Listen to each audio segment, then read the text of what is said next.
With the Dajjal enter every place on earth except Mecca and Medina. As Muslims, what should we do to protect ourselves from his fitna, and where can we hide or escape from him?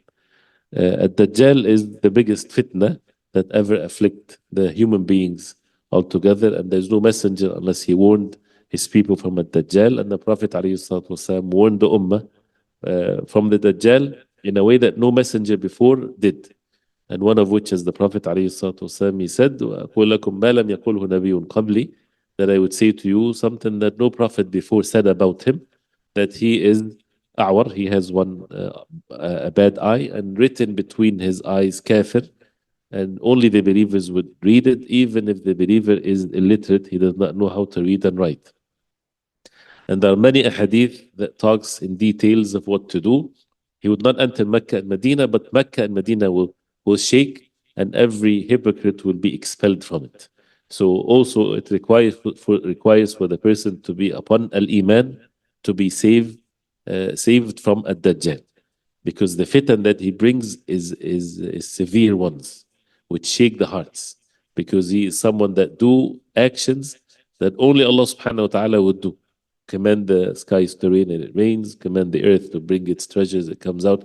As physical as this, it's not just lying. And this is a fitna Allah subhanahu wa ta'ala allowed, and he warned against it. And that's the biggest fitna. So many people, they would follow him. And those who follow him, they become prosperous and strong and rich and all kinds of goodness. And those who do not follow him, they become in misery and poverty. And for those who make the truth to them is what is the effect of it in this life. If you're strong, that means you're probably on the truth. If you're wealthy, that means you're probably right. This is a huge fitna. That means they have the seed of it. Who said that this is the case? So the details of Dajjal, we talked about it before, and we should, inshallah ta'ala, based on the text, based on the Quran and the Sunnah of the Prophet ﷺ, but as very clear instructions, as the Prophet ﷺ said, إِذَا سَمِعْتَ بِالدَّجَّالِ فَانْأَ عَنْهُ. If you hear about the Dajjal, run away from him. Don't say, I want to watch, I want to go. No, you stay away from him. That's always the rule with staying away from the fitan.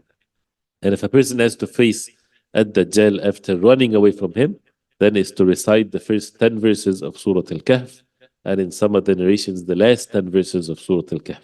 So it's important to recite them as we recite them every Jumu'ah, and to protect oneself from these fitan by being obedient to Allah.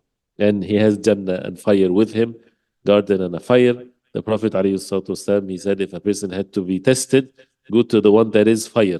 Don't go to the one that is Jannah. This is how severe the fitna is. How would a person go to a fire? Because the Prophet ﷺ said that. Because it's cold water, it would not harm the person. It's only deception.